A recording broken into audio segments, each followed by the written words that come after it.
Welcome to Amateur Radio with W8CPT. I'm Captain Don, and I'm going to talk about satellite logging. The best thing to do is the log with Logbook of the World, and we'll go through that.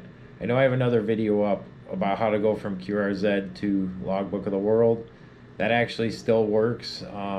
There's something else you can do with QRZ that I'm going to go through that too, but QRZ doesn't seem to be interested in confirming satellite QSOs, and they should be. It's a really big part of the ham radio, so we'll go over that. Stay tuned. If you haven't liked my channel or subscribed, please do that. Thank you. Alright, so the best way to log a satellite contact is through Logbook of the World. They confirm all the AMSAT awards and everything, so you're going to want to click on your TQSL. And by the way, setting up Logbook of the World is a whole nother video, so hopefully you did that. So you're going to want to hit create an ADIF file for signing and uploading, and it pops up this nice little box here. I'm going to use my old call sign because I know that's not active right now. KE8WIY. Then you're going to want to put the date, the year first, 2024-02-15. And then the time we're going to put, let's 0653 UTC. And that is in UTC time. Alright, the mode, you need to put FM, because it's an FM repeater on the satellite.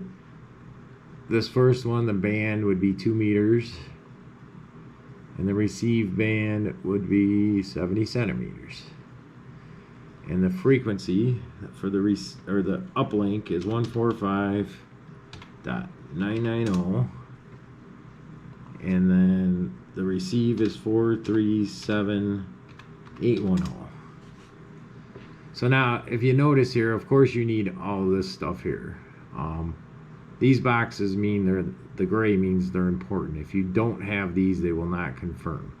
So if you do use another program, you of course need the call sign, the date, and the time on any QSO. But these ones here, your program that you're sending the Logbook of the World has to have mode FM, band 2 meter, and then propagation mode, that's where you put satellite, and then the satellite name, and this one's ARISS. And I passed it up, I'm sure. There it is, ARISS. Okay, so you can pause it here if you want. This is how you would do a QSO for the International Space Station. So once you get that done, you can add another QSO if you hit this button. It'll clear everything, and it keeps all that. So you're going to have to change your time as long as it was in the same pass, and then everything else will stay the same. And then once you get all your QSOs put in, you hit OK.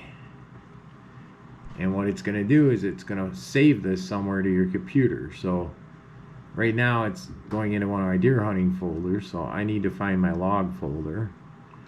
There's logs. Right now I just have N3FJP, so I am going to make a new folder, and I'm going to make it Logbook of the World, LGW. Alright, so that way I know that this is where I save this file. Now it just says the name is TQSL.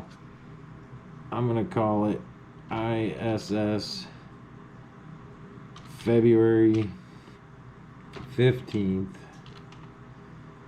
2024, and then you hit save. So now it saved it there. So now once you want to get that file to Logbook of the World, you click up here on the globe, sign a log, and upload it automatically to Logbook of the World. And it's going to go to the last folder. See that deer hunting folder? So I know I saved it in logs, and then Logbook of the World, And there it is. So double click on it. And I'm not going to finish this, but it pops up and it asks if all your information is correct. Your grid square, your zone, ITU zone, your CQ zone, your county. And it says verify that this is correct. And you know, I'm gonna go ahead and do this for demonstration purposes, just to show you what it does. And then the next page says start the end in the beginning. You don't have to put anything here if you don't want to. It says you can leave it blank. So you hit OK, and it uploaded it to Logbook of the World, which I thought I was gonna have one more step. I really didn't want to log that there, but it's there. So now what you'll see here, I think I got Logbook of the World opened up here. It's gonna show it if you hit your QSOs and most recent QSOs. Alright, so it's not super quick, but it might not show up because that's an inactive call sign, but it will show up here. When you actually have a confirmation, it will say the state, or the country over here. So you'll see I had some ISS's this morning. Whiskey Alpha 1 Juliet Alpha Yankee on the ISS. That means it's confirmed if there's something over here. So let's take a look at that file. Okay. I can't see if I'm... Okay, there we go. So it says W8CPT, that's me, and then WA1J. And it says QSL, and it shows you it was confirmed. So that's the best way to do a satellite contact. If you have any more questions, go ahead and leave them in the comments. You can look up my call sign on QRZ and send me an email. And if there's anything else, feel free to ask questions. I do not mind answering questions if I know the answers. If I don't know the answer, I can probably direct you to somebody who I think might know the answer. So anyway, thanks for watching my channel, and subscribe if you haven't. And we will say 73 from Amateur Radio at W8CPT, Captain Don.